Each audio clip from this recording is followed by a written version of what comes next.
Mai 1940, la guerre se porte à nos frontières.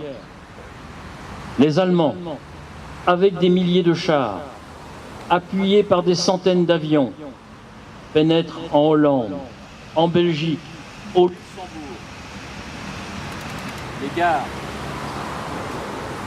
les voies ferrées, les routes de France sont bombardées, submergées par le nombre, foudroyées par la violence et la rapidité de l'attaque.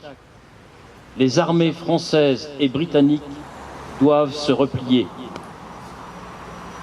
Le 5 juin, le général de Gaulle, qui commandait alors une division de chars, est appelé au gouvernement en qualité de sous-secrétaire d'État à la guerre et à la défense nationale.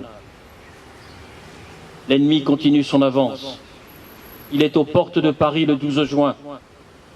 Il franchit la Loire le 16 juin. Les populations civiles, les réfugiés sont mitraillés et bombardés sur les routes. La bataille de France est perdue. Le 14 juin, le général de Gaulle reçoit mission d'organiser le repli de l'armée en Afrique du Nord pour y continuer la lutte. Il se rend en Angleterre, où se trouvent déjà 120 000 soldats français embarqués à Dunkerque. La bataille se poursuit. L'ennemi s'accélère. Le 17 juin, le maréchal Pétain, chef du gouvernement, demande aux soldats français de déposer les armes. La France semble vaincue. Mais l'espoir renaît lorsque le soir du 18 juin 1940, depuis les studios de la radio de Londres, un général lance un appel. Dans les premiers mois, le général ne possédait qu'une seule arme, la radio. Il comprit immédiatement qu'il devait s'en servir. Alors sa voix perça les postes de radio les 18, 19, 22, 24, 26 et 28 juin, les 2, 8, 13, 23, 24 et 30 juillet. Une voix un peu brisée et pathétique, rauque, lointaine. Elle était celle de l'insoumis qui exhortait au peuple à continuer la lutte. Dès les premiers jours, bien peu l'entendre. Puis, jour après jour, elle sut s'imposer en apportant à des millions de Français le courage de tenir, de rejoindre la résistance ou les forces françaises libres.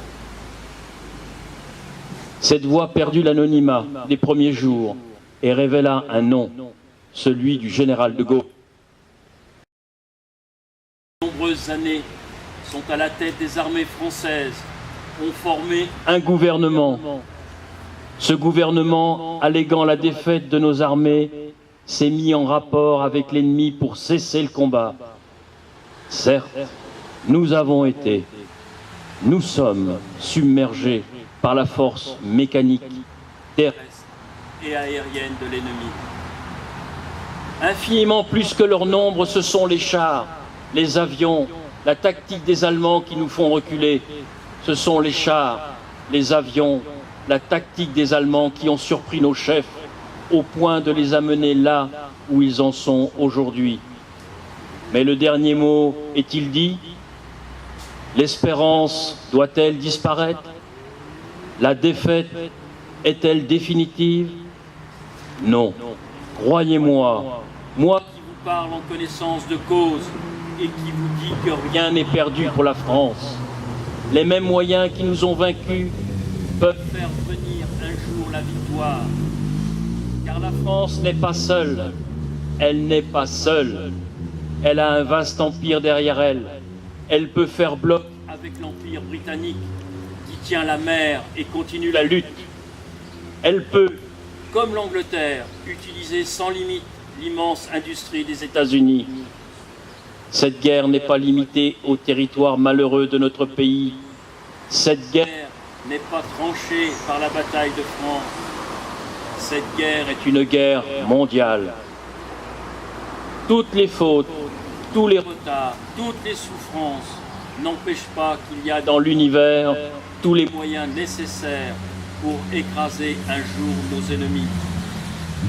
Foudroyés aujourd'hui par la force mécanique, nous pourrons vaincre dans l'avenir par une force mécanique supérieure Le destin du monde est là.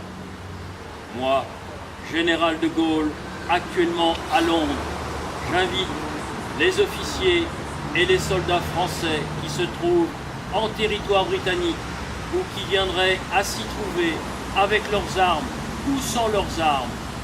J'invite les ingénieurs et les ouvriers spécialistes des industries d'armement qui se trouvent en territoire britannique ou qui viendraient à s'y trouver à se mettre en rapport avec moi. Quoi qu'il arrive, la flamme de la résistance française ne doit pas s'éteindre et ne s'éteindra pas.